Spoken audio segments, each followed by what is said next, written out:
Hey everyone.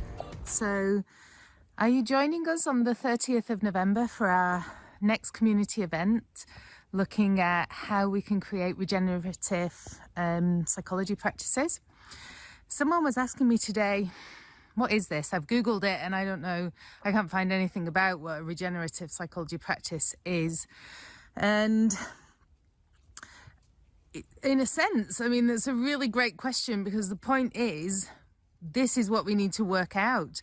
There's a lot of work out there about building regenerative businesses, about regenerative leadership, creating regenerative cultures.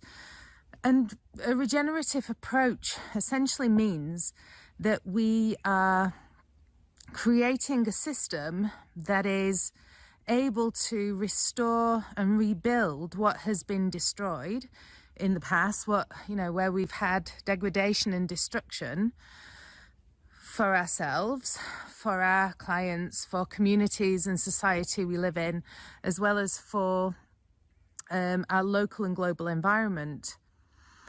And, the question really is, where do we do that already as psychologists in private practice? And where can we strengthen that? Where can we improve it? Where can we reimagine what that could look like?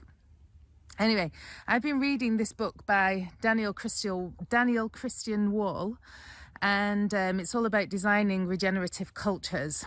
And I started to write some notes about how, how we don't do that in psychology practices, how our psychology practices are not necessarily regenerative at the moment.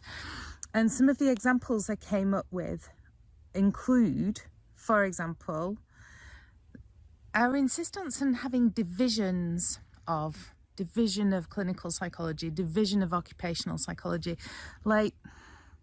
living systems approach to that would be community of.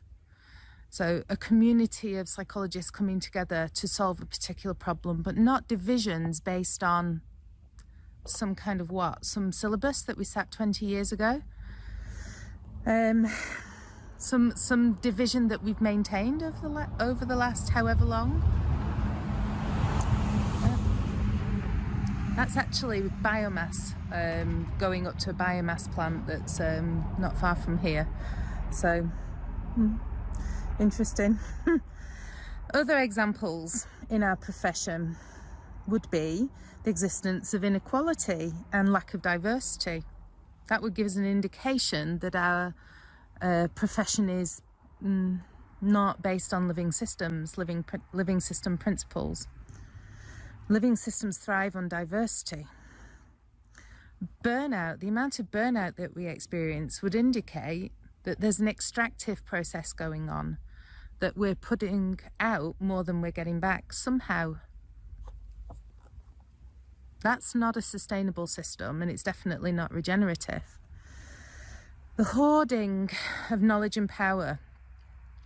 So, I remember when I was setting out in private practice, in fact, it's not that dissimilar now, but if you want to be able to do a full piece of research, if you want to access the research libraries, if you want to get hold of journal articles, when you're in private practice, it's incredibly difficult unless you're somehow paying to a university or you're involved with a university.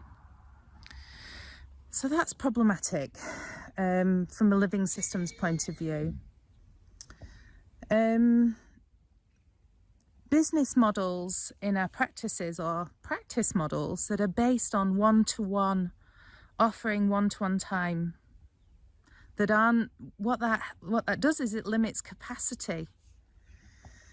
And a big one, the commoditization of services. So, we have entrants in the market, other businesses, insurance companies and the like, that create competition against each other on the basis of price in order to drive those prices down. And it makes psychology practice extractive. So those are some examples of where psychology practices aren't currently regenerative. From my perspective, I think there are areas where we are regenerative.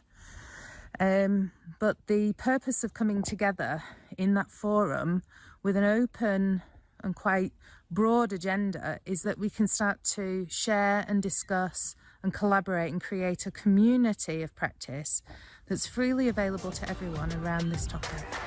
I hope to see you there.